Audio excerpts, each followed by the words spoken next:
అందరికి నమస్కారం. నేను శిరీష. ప్రస్తుతం మనతో పాటు ఉన్నారు ప్రముఖ ఆధ్యాత్మికవేత్త జ్యోతిష్య పండితులు బ్రహ్మశ్రీ చేబిఎం కిరణ్ శర్మ గారు. గురుగారితో మాట్లాడదాం. నమస్కారం గురుగారు. శుభమస్తు. అఖండ ఐశ్వర్యవతి భవ. కళ్యాణమస్తు.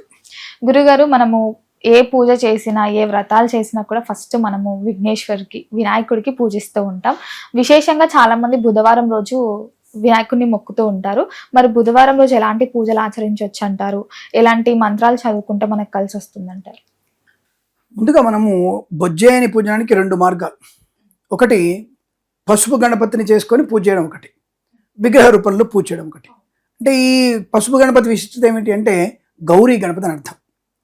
అంటే గౌరీదేవి తన ఫస్ట్గా తన యొక్క వచ్చినటువంటి యొక్క మిగిలినటువంటి యొక్క ఈ ఆ శనగపిండిని ఇతర పిండిని ఆడ గణపతిగా చేసి ఒక చిన్న చేసి అక్కడ పెట్టుకొని దానికి ప్రాణం పోస్తుంది అమ్మవారు.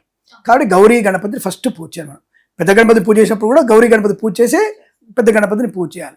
ఏమిటి విశిష్టత అంటే వక్రతుండ మహాకాయ సూర్యకోటి సమప్రభ నిర్విఘ్నం కురుమే దేవ సర్వకార్యేషు సర్వదా అగజానన పద్మార్కం గజానన మహర్నిశం అనేకదంతం భక్తానాం ఏకదంతం ఉపాస్మే.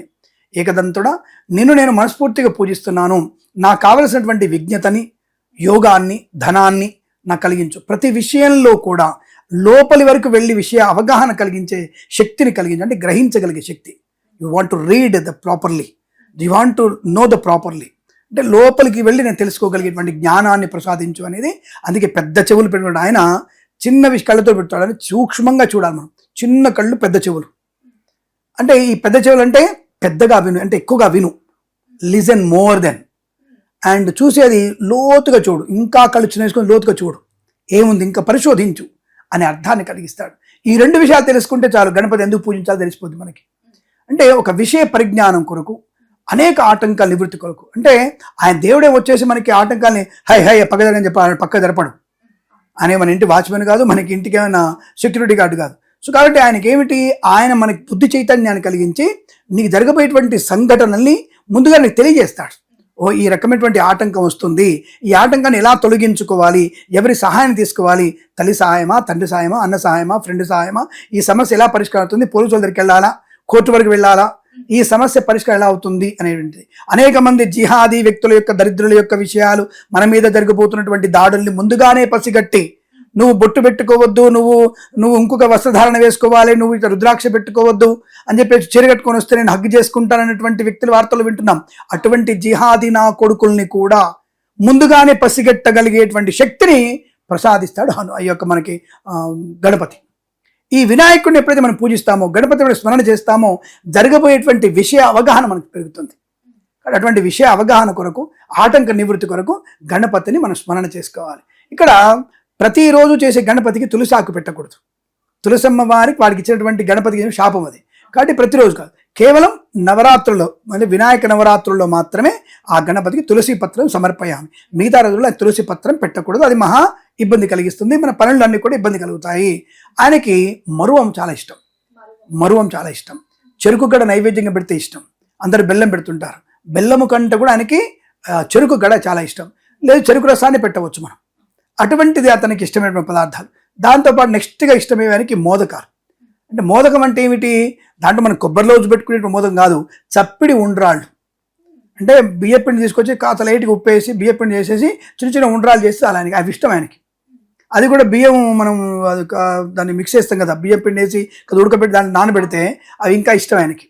చప్పిడి పదార్థం అంటే చప్పిడి పదార్థం తినడం వల్ల హార్మోన్స్ ఇన్బ్యాలెన్స్ అవుతుంది, షుగర్ లెవెల్స్ కంట్రోల్ అవుతాయి. ఇటువంటి విషయం. మోదకాలు ఉంటాయి. మోదకాలు నువ్వు కొబ్బరి లవ్స్ చేసుకోవచ్చు. అవి ఎందుకు, పిల్లలకి ఇష్టంగా తింటారు కాబట్టి కొబ్బరి లవ్స్ని దాంట్లో బెల్లము తురిమిన కొబ్బరి వేసేసి ఉండలుగా చేసి దాన్ని ఒక మంచి బియ్యపిండి కలిపేసి దాన్ని కూడా నైవేద్యం పెడతారు. పచ్చివే పెట్టాలి అవి కూడా. కొబ్బరి లవ్స్ మాత్రం వేడి ఉడికించి కలిపి పెడతారు, కానీ పిండి మాత్రం పచ్చిపిండి మీదనే పెడతారు. అవి తీసుకొని నోటేసుకుంటే అద్భుతంగా ఉంటుంది. అది దేనికి ఉపయోగపడుతుంది? అలాగే ఆడపిల్లలకి అండోత్పత్తి బాగా పెరుగుతుంది, మగవాళ్ళకి శుక్రకణాలు బాగా పెరుగుతాయి. ఎవ్రీ శ్రాద్ధర్మ puja will be with scientific, తప్పకుండా ఉంటుంది, ఆరోగ్యపరమైనది. ప్రకృతిపరమైనది తప్పకుండా ఉంటుంది అనే విషయాన్ని గమనించుకోవాలి.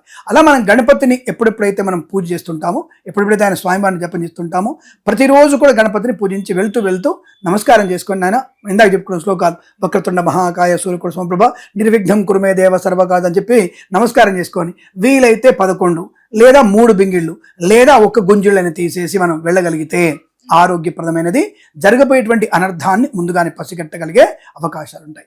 కాబట్టి ఆ లంబోదరుణ్ణి మనం ఎట్లా అయినా పూజించుకోవచ్చు, దానికి దీక్షలు అవన్నీ అక్కర్లేదు. ఆయన ఎలా ఉన్నా మనల్ని స్మరణ చేసుకుంటాడు. కాబట్టి ఆయన స్మరణ చేసుకుంటే ఫలితాన్ని ఇస్తాడు. కాబట్టి ఆయన స్మరణ చేసుకుంటే చాలు మనకి అద్భుతమైన ప్రయోజనాన్ని కలిగిస్తాడు.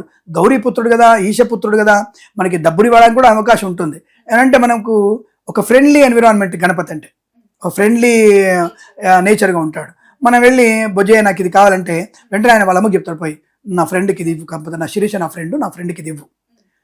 శివుని దగ్గర డబ్బులు కావాలంటే కిరణ్ శర్మకి డబ్బులు కావాలి, నాకు అర్జెంట్ డబ్బులు ఏర్పాటు చేయి. ఈ రకమైనటువంటి ఫ్రెండ్లీ నేచర్గా ఉంటాడు. కాబట్టి గణపతిని మనం ఏ స్మరణ చేసుకున్నా తప్పకుండా అవడానికి అవకాశాలు ఎక్కువగా ఉంటాయి. అటువంటి గణపతిని మనం పూజ చేయవచ్చు. అలాగే బుధవారం ఎందుకు ప్రత్యేకత ఆయన బుధవారం జన్మించిన రోజు కాబట్టి ఆయనకి ఆరోగ్యపేప ఆయనకు ప్రత్యేక రోజు ఏం కాదు. సంకష్టహర చతుర్థి ఉంటుంది, ప్రతి మాసంలో సంకష్టహర చతుర్థి వస్తుంది. ఆ సంకష్టహర చతుర్థి రోజున ఉదయాస్తమనం వరకు, అంటే ఉదయాస్తమయం వరకు మనం నక్తముగా ఉండి సాయంత్ర సమయంలో మన ప్రదోష కాలంలో గరికతో స్వామిని పూజించిన స్వామివారికి ఈ దూర్వాయుగ్మం, అంటే ఇప్పుడు ఇందాక గరికనే దూర్వం అంటారు. ఆ దూర్వాన్ని దండలుగా కట్టి ఆయన దండలు వేసిన, చెరుకుగడ నైవేద్యంగా పెట్టిన, పానకము వడపప్పు నైవేద్యంగా పెట్టిన విశేషమైన ప్రయోజనాన్ని కలిగిస్తాడు. సంకష్టహర చతుర్థి చేసేవారికి, అంటే 1, 3, 5, 7 చేస్తారు ఈ వారాలు నెలలు. కానీ ఇలా చేసిన వారికి, సంకష్ట చతుర్థి చేసిన వారికి తప్పకుండా అది పూర్తయినప్పుడు సంకల్పం ఏదైతే ఉందో, ఈ స్వామివారికి ఎన్ని మొక్కులు మొక్కుంటావు, 3 సంకష్టహర చతుర్థి చేస్తాను మొక్కుంటావో, ఆ సంకష్ట చతుర్థి అయిపోగానే నీకు తప్పకుండా స్వామి అనుగ్రహాన్ని పొందుకునే అవకాశం ఉంటుంది. కాబట్టి ఇది విశేషమైనటువంటి గణపతి పూజ. సులువైనది, పెద్దగా ఖర్చు పెట్టే అవసరం లేదు. కాబట్టి దానివల్ల ప్రయోజనం ఉంటుంది. దానికి నిష్ఠ గరిష్ట ఉపవాసం మొత్తం ఉండడం లేదు. నువ్వు పొద్దున చేసుకోవచ్చు, మధ్యాహ్నం చేసి సాయంత్రం చేసుకోవచ్చు. దానికి అటువంటి ఇబ్బంది ఏమి ఉండదు. కాబట్టి నియమాలు ఏమంటే ప్రతి పూజకి నియమం ఉంటుంది. కానీ ఇక్కడ ఆయనకి సులువైనటువంటి భక్త సులభుడు, ఈశ్వర పుత్రుడు కదా. ఇప్పుడు ఈశ్వరుణ్ణి ఎక్కడ తలుచుకున్నా సరే ఆయన శివయ్య అనగానే ఆయన ఎక్కడే వచ్చి కూర్చుంటాడు. శివనాస్మరణ చేస్తే శివము అంటే ఆనందం అని అర్థం. కాబట్టి అటువంటి శివుడు ఎలాగైతే ఆనందం ఇస్తాడో ఆయన కొడుకు కూడా అంతే ఫ్రెండ్లీ నేచర్గా అందరితో తిరుగుతుంటాడు, అందరితో పాటుగా ఉంటాడు. కాబట్టి ఆయన కనుక మనం పూజిస్తే అద్భుతమైనటువంటి కార్య విఘ్నము లేకుండా సమస్త కార్య అనుకూలతను పొందుకొని అనేకమైనటువంటి ధనకనక వస్తువులను పొందుకొని అష్టైశ్వర్యాలు తప్పకుండా పొందుకోవచ్చు. గురుగారు, ఇంతకు ముందు మీరు సంకష్టహర చతుర్థి గురించి చెప్పారు కాబట్టి ఆ రోజు ఉపవాసం అంతా ఉండి సాయంత్రం పూజ చేసుకోవచ్చా, లేకపోతే పొద్దున్నే పూజ చేయాలంటే? పొద్దున్న పూజ ఉండదు. అక్కడ ప్రదోష కాలంలో చెప్పాను పూజ. సంకష్టహర చతుర్థి సాయంత్ర సమయంలో ఆ సంకష్టహర చతుర్థి ఉండాలి. ఆ ఉన్నప్పుడు చేస్తుంది. ఎన్ని సంకష్టహర చతుర్థి చేసుకోవచ్చు అంటారు? ఒకటి వాళ్ళ శరీరం యొక్క తత్వాన్ని బట్టి, వాళ్ళ సంకల్పాన్ని బట్టి 1, 3, 5, 7, 9, 11 అన్ని సంకష్టాలు చేసుకోవాలి. లేదు నిత్యం చేసుకోగలుగుతారంటే నిత్యం చేసుకోవచ్చు. ఇప్పుడు కొంతమంది ఉన్నారు నిత్యం చేసుకున్నారు, కొంతమంది అంటే నిత్యం అంటే ప్రతి సంకష్టాలు చేసేవాళ్ళు చాలామంది ఉన్నారు. అలా చేసుకోవచ్చు కూడా. స్వయంగా చేసుకోవాలా, పంతులు గారు రావాలా అంటే మీకు ఆ క్రియ కనుక బాగా తెలిస్తే మీరు చేసుకోవచ్చు. లేదు పంతులు గారి ద్వారా పిలిపించుకొని చేసుకోవచ్చు. లేదు గుడికి వెళ్ళి 100 రూపాయలు టికెట్ కట్టి గుళ్ళో చేయించుకునే ప్రయత్నం కూడా చేయొచ్చు. మనం సంకల్పం ఎలా చేసుకున్నా మంచిదే. ఆ సమయంలో జరిగేటువంటి ఇంకా వీలైతే హోమం కూడా చేసుకోవాలి. గణపతి హోమం కూడా చేసుకుంటే ఆ మోదకాలతో ఉండ్రాలతో కనుక గణపతిని హోమం చేసి ఆ దుర్వా యుగ్మాలతో, అంటే గరికను పెట్టాం కదా, ఆ గరికను స్వామివారి దగ్గర తీసుకొచ్చేసి దాని హోమంలో కూడా దుర్వాయుగ్మ హోమం కూడా చేసుకోవచ్చు. గణపతి అంటే లక్ష్మీ గణపతి మూలమంత్రాలు ఉంటాయి. శ్రీం హ్రీం క్లీం క్లౌం గణపతి సృజనమి వశమానయ కురుకురు స్వ అనేది ఆ మంత్రాలతో హోమం చేస్తారు. అటువంటి హోమాన్ని కూడా మీకు చేసుకోవచ్చు. ప్రతిదానికి పిండి కొద్ది రొట్టి. ఇప్పుడు దానికి హోమం చేసుకోవాలంటే దాని 10 రూపాయలు ఖర్చు అవుతుంది. నెయ్యి కావాలి, నవధానాలు కావాలి, గరిక కావాలి, మోదకాలు కావాలి, చెరుకుగడలు కావాలి, అది మండడానికి సరిపడే నెయ్యి కావాలి, దానికి సరిపడే సమిధలు కావాలి, దానికి ఒక ప్రక్రియ కావాలి, దర్భ కావాలి, బ్రాహ్మడు కావాలి, 2 బ్రాహ్మణులు కావాలి, హోత వేరు, చెప్పేవాడు వేరు, నెయ్యి వేసేవాడు వేరు, 2 బ్రాహ్మణులు కావాలి. మరి 2 బ్రాహ్మణులు కావాలంటే 25,000 ఖర్చు, 25,000 ఖర్చు, బాపునాడు తినడానికి ఇవన్నీ పెట్టారనుకుంటారు. కాబట్టి మీ యొక్క పూజలు మీరు చేసుకోవడం ఉత్తమం చెప్తాను అలాంటి వాడు.